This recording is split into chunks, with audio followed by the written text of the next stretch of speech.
Namasté et bonsoir à tous. Bienvenue à la série en cours des soirées avec Shedalo. Dans la session d'aujourd'hui, nous allons discuter des 3 modes de la nature et j'ai le plaisir d'accueillir Joël et Shedalon. Nous sommes en plein milieu d'une discussion très importante sur le yoga intégral de Sri Aurobindo, en nous concentrant sur les étapes et les fondations. Lors de la dernière session, nous avons approfondi la libération de notre conscience. Aujourd'hui, nous discuterons plus en détail de la libération de notre nature. Mais tout d'abord, nous avons une question de Bhumika, qui est liée à notre sujet. Bhumika se demande si la transformation est nécessaire pour la libération ou si ce sont 2 processus parallèles. C'est une question très importante et bien synchronisée avec notre thème. Le mot libération ou mukti en sanskrit est souvent associé à un retrait de l'engagement dans la vie et l'action. Cependant, Sri Aurobindo introduit le terme transformation qui est différent de la simple évolution ou du développement personnel. La transformation implique un changement fondamental de la substance, de la forme et de la qualité. Par exemple, lorsque nous mangeons de la nourriture, elle subit un processus de digestion et d'absorption, transformant les éléments de base en tissus vivants conscientisés. Mais lorsque l'esprit ou l'âme prend ce tissu physique et le transforme en une substance qui participe à la conscience supramentale ou au divin, c'est alors une transformation profonde. Ce processus de transformation implique également une libération de l'ancien niveau de conscience et de substance. Ainsi, la libération et la transformation sont interconnectées. La libération de la nature inférieure est nécessaire pour la transformation en une nature supérieure consciente. Sri Aurobindo décrit cet idéal de transformation jusqu'à ce que notre corps physique lui-même puisse être supramentalisé, c'est-à-dire transformé par le pouvoir de l'Esprit divin. Mais nous sommes encore loin de cet idéal et il existe de nombreuses étapes intermédiaires de transformation. Par exemple, l'infusion de notre mental dans notre corps physique a déjà transformé nos doigts en une conscience mentale supérieure par rapport à nos orteils. La transformation implique donc de prendre conscience de notre niveau actuel et de nous libérer de ses limitations pour évoluer vers une conscience et une substance supérieure. La libération spirituelle de notre nature est la transformation. Lorsque nous nous libérons de notre conscience en nous détachant de la nature, notre nature reste à peu près la même, mais notre conscience s'élève à un niveau supérieur de liberté. Nous ouvrons ainsi notre intuition et notre conscience du soi. Toutefois, même si nous avons purifié notre être, notre corps, notre esprit et notre vitalité restent les mêmes. La substance que nous empruntons à notre nature est toujours présente. Ainsi, si nous injectons cette nouvelle conscience supérieure dans notre nature, nous la transformons progressivement. La libération de la nature consiste donc à transformer notre nature en utilisant cette nouvelle conscience libérée. Il peut y avoir différents degrés de transformation, mais notre objectif ultime est la supramentalité, la transformation la plus complète et la plus élevée. Avant d'atteindre cet état, il peut y avoir plusieurs étapes intermédiaires, dont la première serait une mentalisation complète du processus biologique. En prenant conscience de notre respiration, par exemple, nous pouvons la contrôler consciemment. De même, la mentalisation du corps peut nous permettre de ralentir ou d'accélérer les battements de notre cœur. Au-delà de la mentalisation, il y a l'intuition, puis d'autres étapes avant la supramentalité. L'objectif est de transformer notre substance physique en la prenant avec la conscience mentale et au-delà, pour produire un changement extraordinaire. Cette transformation a déjà été effectuée par la mère et Sri Aurobindo, et cette empreinte de transformation a été transmise au potentiel des corps physiques, vitaux et mentaux de l'humanité. Si nous nous alignons sur cette conscience supérieure et permettons son infusion dans notre esprit, notre vitalité et notre corps physique, nous permettons ainsi à cette tendance de transformation de s'imprimer naturellement en nous. C'est un don extraordinaire qui, même sans effort de notre part, se produirait progressivement dans l'humanité au fil des générations. Cependant, si nous nous alignons volontairement sur cette conscience et si nous développons suffisamment de réceptivité, nous pouvons accélérer ce processus de transformation en nous. La conscience est essentielle et la libération de la nature est ensuite nécessaire pour entamer le processus de transformation. L'ouverture de votre conscience à des niveaux supérieurs agissant comme un pont vers la nature accélère ce processus de transformation jusqu'à la pleine libération de l'âme vers le statut divin de conscience. Cette libération de la nature permet à l'âme et à la nature de se fusionner, permettant ainsi à votre âme de se confondre avec la puissance de la nature qui s'exprime spontanément en tant que liberté et divinité. La libération et la transformation sont donc des processus parallèles, mais la transformation dépend des étapes de libération pour atteindre sa plénitude, en particulier la libération de la nature. La nature, en tant que telle, joue un rôle crucial dans l'atteinte de cette libération. Sri Aurobindo propose une discussion fascinante sur le caractère de la nature et ses 3 modes fondamentaux, le désir, l'ego, et les 3 gunas. La libération de la nature et des gunas permet à l'âme de s'exprimer librement, mais également de se libérer des dualités. Ainsi, ces 2 processus sont interconnectés et permettent une véritable libération. Cependant, les tendances naturelles peuvent limiter la liberté de l'âme et sa capacité à s'exprimer pleinement. L'exemple de St. Hawking montre comment la technologie peut remplacer les défauts biologiques pour permettre à l'âme de s'exprimer davantage, mais la perfection de la nature reste essentielle pour une pleine expression de la liberté de l'âme. Dans cet extrait, l'auteur explique que notre perception des couleurs est limitée par notre nature biologique. Par exemple, certaines personnes sont daltoniennes et ne peuvent pas apprécier certaines couleurs. Cependant, même en dehors de cette limitation, nos yeux peuvent encore être considérés comme daltoniens par rapport à d'autres créatures. Par exemple, les serpents peuvent voir l'infrarouge, tandis que les papillons peuvent voir l'ultraviolet. Ainsi, notre appréciation de la beauté de la nature est limitée par notre perception restreinte. L'auteur souligne également que notre corps est un microcosme de l'univers, avec des grades de conscience et de pouvoir cosmique stationnés en nous. En fin de compte, la nature elle-même est la manifestation des qualités infinies de l'esprit, et notre expérience du monde est basée sur l'interaction avec ces qualités distinctives dans chaque objet et phénomène. Dans ce texte, il est discuté de la nature et de son pouvoir. La nature est décrite comme une puissance de l'esprit, avec un potentiel infini qui se déploie à travers des qualités sans fin.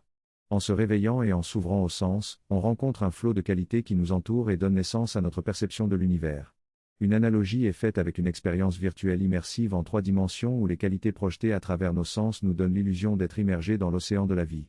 La nature est définie comme un ensemble de qualités qui se combinent et se superposent pour former des phénomènes, donnant ainsi l'impression d'être une machine. Cependant, ces qualités ne sont jamais séparées de la conscience spirituelle qui les soutient et les sous-tend.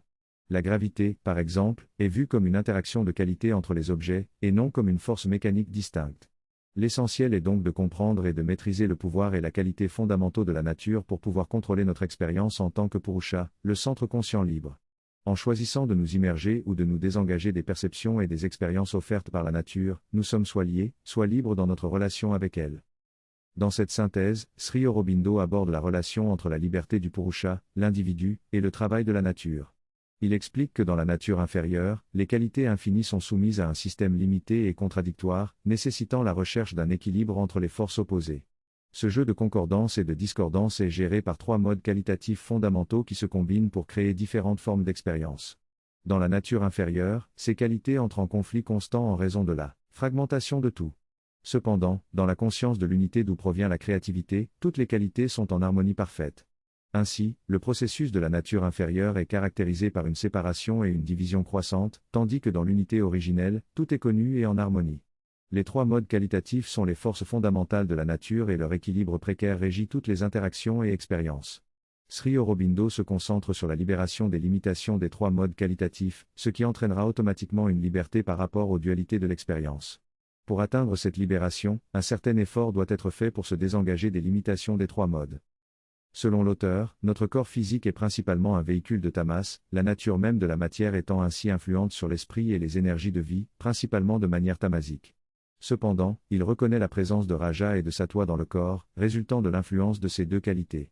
Raja représente la force, l'action, la passion et l'initiation, principalement centrée sur l'être vital et l'énergie de vie, tandis que Sattva représente l'assimilation, l'équilibre et l'harmonie, principalement centrée sur l'être mental. L'auteur explique que ces 3 qualités sont nécessaires à notre compréhension de notre nature et à la libération. Il approfondit ensuite ces 3 qualités en utilisant l'exemple de la résistance d'un objet lorsqu'on applique une pression dessus. Il explique comment la nature de l'objet et la manière dont il réagit à la pression définissent la qualité de l'objet, qui est une combinaison de tamas, raja et sattva. L'auteur fait également une observation intéressante selon laquelle lorsque les 3 qualités sont en équilibre parfait, il semble ne rien exister. Il souligne que toutes les 3 qualités peuvent être infinies en essence car la nature est infinie. L'auteur suggère que chaque objet ou qualité est soutenu par l'océan infini de l'énergie de ces 3 qualités. Il encourage également à réfléchir à la façon dont cette compréhension peut se relier à des domaines tels que la physique quantique. En résumé, l'auteur souligne l'importance des 3 qualités de tamas, raja et sattva dans notre corps, leur influence sur notre être et notre existence, ainsi que leur relation avec l'énergie infinie de la nature.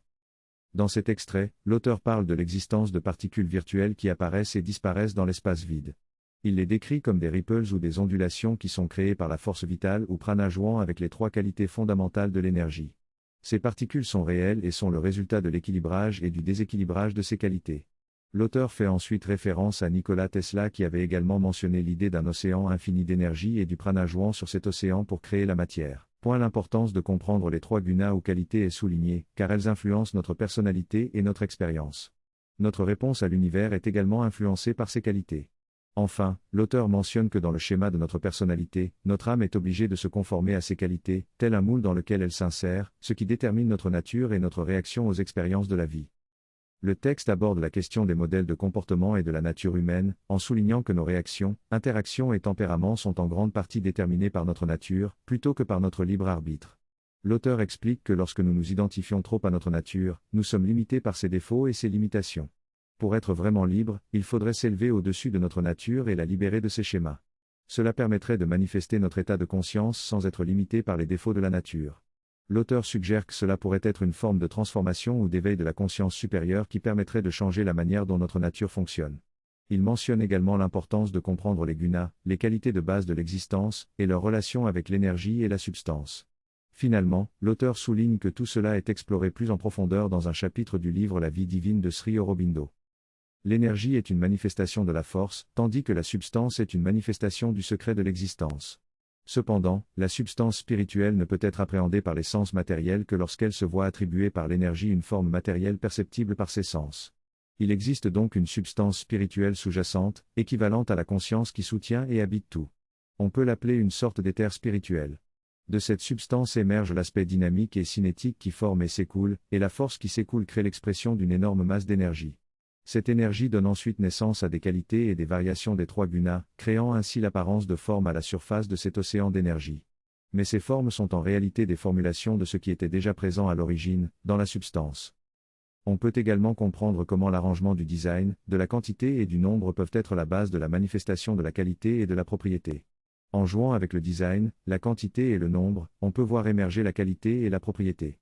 Le design, la quantité et le nombre sont des pouvoirs de l'existence matérielle, tandis que la qualité et la propriété sont des pouvoirs de la conscience et de sa force qui résident dans l'existence. Les qualités et les propriétés peuvent être rendues manifestes et opérationnelles par le rythme et le processus de la substance. Par exemple, en modifiant le design, la quantité et le nombre, des petites projections de mousse sur la surface du doigt, on peut créer une texture de mousse spécifique qui définit la qualité de l'éponge. Cette potentialité de modification de la substance sous-jacente peut permettre de transformer un matériau en un autre matériau, comme la modification de l'iron pour le transformer en or. En comprenant que les qualités sont toujours implicites dans la substance sous-jacente, il devient possible de les rendre opérationnelles en modifiant le design, la quantité et le nombre.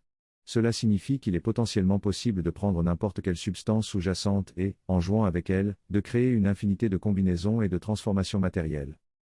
Dans ce passage, il est expliqué que la nature a un potentiel infini pour exprimer toutes sortes de qualités, mais elle doit passer par un processus de combinaison des trois gunas, tamasiques, rajasiques, sattviques, qui limite ses possibilités. Cependant, la conscience pure et divine n'est pas limitée par ces gunas et peut exprimer librement toutes les qualités. Pour que la conscience supérieure puisse agir à travers la nature, elle doit modifier les trois gunas et les remplir de sa propre essence. Ainsi, la nature peut être libérée de ses limitations et agir de manière divine. La tamas devient un calme divin, le raja devient une volonté autonome et le sattva devient une connaissance et une lumière tranquille. Cette infusion de conscience supérieure dans la nature permet une action infinie sans perturbation ni blocage, ce qui diffère de l'opération fragmentée des gunas. Cela représente la transformation des gunas et la possibilité de s'élever au-dessus d'eux pour atteindre un état de conscience supérieure. Dans cette section, il est fait référence à différentes formes de lumière et d'énergie dans la conscience. Le terme prakasha désigne la lumière mentale modifiée, tandis que jyoti se réfère à la lumière auto-existante de l'être divin. Ces termes n'ont pas d'équivalent précis dans d'autres langues, mais ils représentent des distinctions importantes en sanskrit. La jyoti représente l'illumination divine qui émane de l'unité de la quiétude divine et de la volonté divine d'action. La correspondance entre tamas et raja est la quiétude divine et la volonté divine d'action, qui sont illuminées par cette lumière divine. Dans une conscience fragmentée, cette lumière se manifeste comme une lumière mentale. Cependant, lorsque l'énergie spirituelle supérieure remplit cette lumière, elle élève la sattva dans une illumination spirituelle. Lors d'une libération ordinaire, on atteint la quiétude divine avec la lumière divine, mais dans une perfection intégrale, on vise cette tri-unité supérieure. Cela signifie une harmonie complète entre la quiétude divine, la volonté divine d'action et la lumière divine, travaillant ensemble comme un mouvement unique pour manifester un potentiel et une qualité infinie. Dans cette perfection intégrale, les gunas inférieurs sont remplacés par un travail libre des qualités de conscience infinie avec une énergie spirituelle. La triade des gunas est remplacée par un travail libre des énergies divines, sans fragmentation ni conflit entre elles. Cela conduit à une libération de la dualité de la nature, à une divinisation et à une transformation de la nature personnelle. Dans cette conscience, on est capable de s'engager pleinement dans le monde sans être limité par les dualités. Cependant, pour que cette conscience puisse prendre en charge la nature physique, elle nécessite une énergie supramentale de grade supérieur. Cette gnose, cette conscience gnostique, permet une connaissance supramentale, une réception de l'action de la nature et une volonté lumineuse supramentale dans l'initiation. C'est lorsque la gnose spirituelle agit avec cette connaissance supramentale que la libération trouve sa complétude. Dans cette conscience, la gnose découvre le sens spirituel de la nature et voit Dieu en toutes choses. Les imperfections et les formes contraires sont transformées en leur vérité divine supérieure, tout comme les gunas retournent à leur principe divin. Ainsi, l'esprit vit dans une vérité universelle, infinie et absolue, où il reconnaît la présence divine en toutes choses. Dans cette discussion, il est expliqué que la nature libérée est une nature supramentale ou divine idéale. En vivant dans cette nature libérée, on perçoit également la vérité plus profonde qui se cache derrière les apparences dans la nature qui nous entoure. La libération de la nature est donc liée à la libération de l'esprit, ce qui conduit à la perfection intégrale. Le chemin vers cette intégralité passe par la purification, la libération et la perfection. On nous donne également des conseils pratiques pour mettre cela en pratique, notamment en égalisant les réactions, en percevant la présence divine dans toutes les formes et en changeant notre réponse naturelle aux situations. Le but ultime est de participer à la béatitude et à la félicité divine dans la manifestation. Finalement, on nous invite à poser des questions pour approfondir notre compréhension et à mettre ces enseignements en pratique dans notre vie quotidienne.